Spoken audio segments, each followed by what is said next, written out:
Bismillahirrahmanirrahim. Assalamualaikum warahmatullahi wabarakatuh. Perkenalkan, nama saya Andi Irma Suryani, NIM 2009065020111, kelas B angkatan 2020. Saya akan menjelaskan sedikit yang saya pahami dari contoh kasus yang berkaitan dengan ekonomi politik. Adapun kasus yang saya angkat yaitu mengapa Indonesia kekurangan kuantitas infrastruktur. Bagaimana kurangnya infrastruktur menghambat pembangunan di Indonesia? Jika infrastruktur suatu negara lemah, berarti perekonomian negara tersebut beroperasi secara tidak efisien. Biaya logistik yang sangat tinggi membuat suatu perusahaan atau perusahaan lain tidak berdaya saing akibat biaya bisnis yang tinggi. Pembangunan infrastruktur dan pembangunan ekonomi secara keseluruhan harus saling terkait karena pembangunan infrastruktur menyebabkan pertumbuhan ekonomi melalui multiplier effect, ekspansi ekonomi, di sisi lain menciptakan kebutuhan untuk memperluas infrastruktur yang ada untuk mengakomodasi pertumbuhan arus barang dan orang yang beredar di seluruh perekonomian tersebut. Tetapi jika infrastruktur tidak dapat mengikuti aktivitas ekonomi yang berkembang dan jika infrastruktur baru tidak cukup berkembang, masalah yang akan muncul pada arteri manusia yang menyebabkan kondisi yang mengancam jiwa karena kurangnya aliran darah. Ini menjelaskan situasi paradoks bahwa buah-buahan dalam negeri bisa lebih mahal daripada buah-buahan yang diimpor dari luar negeri. Infrastruktur yang tidak memadai juga mempengaruhi daya tarik iklim investasi di Indonesia, di mana investor asing enggan berinvestasi di fasilitas produksi Indonesia, misalnya saat pasokan listrik tidak menentu atau biaya transportasi sangat tinggi. Infrastruktur fisik yang buruk dapat menyebabkan masalah yang lebih buruk pula. Tidak dapat dipungkiri bahwa investor perlu mempertimbangkan letak geografis Indonesia, yang dimana Indonesia berada di garis khatulistiwa, menempatkan daerah ini sebagai daerah hujan lebat tropis, ditambah dengan letak yang berada di Ring of Fire. Indonesia rentan terhadap bencana alam seperti gempa bumi dan tsunami. Hal ini dapat menyebabkan gangguan serius pada arus barang dan jasa.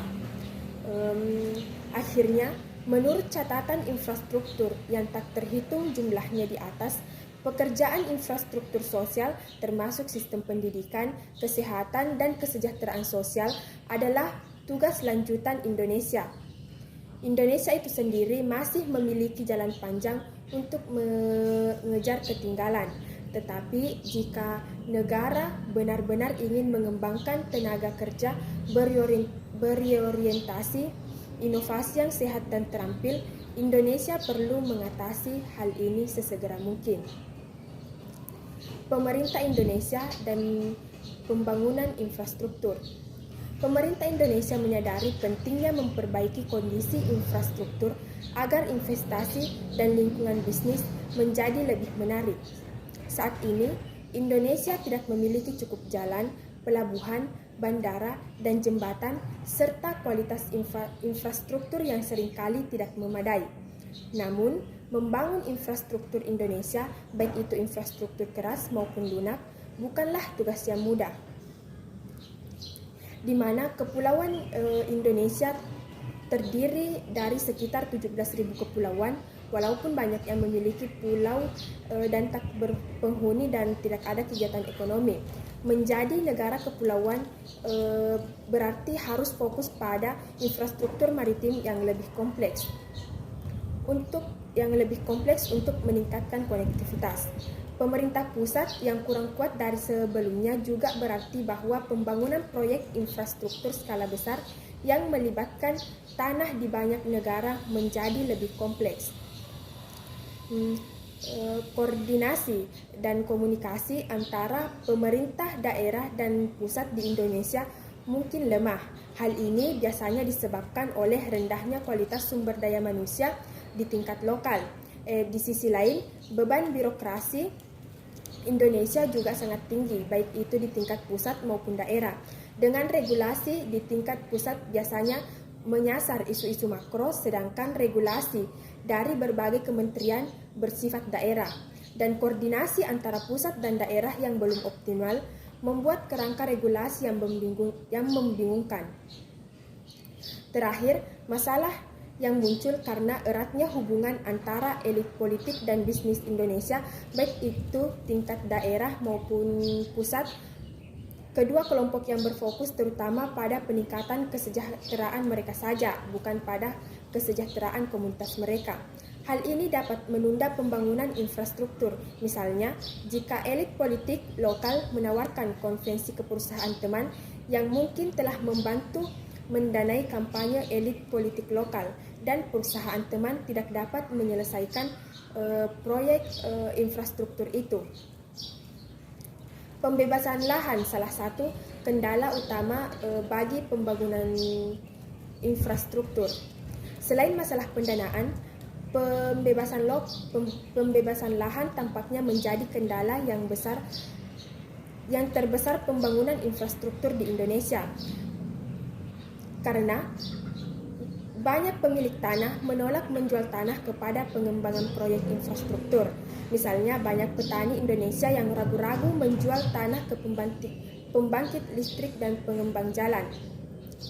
Proses pembebasan tanah merupakan proses yang sangat kompleks atau membutuhkan waktu dan uang, karena pemilik tersebut membutuhkan tanah. Harga yang sangat tinggi untuk negara karena sulitnya pembebasan lahan. Banyak proyek infrastruktur di Indonesia yang ditunda dan dibatalkan sama sekali selama bertahun-tahun.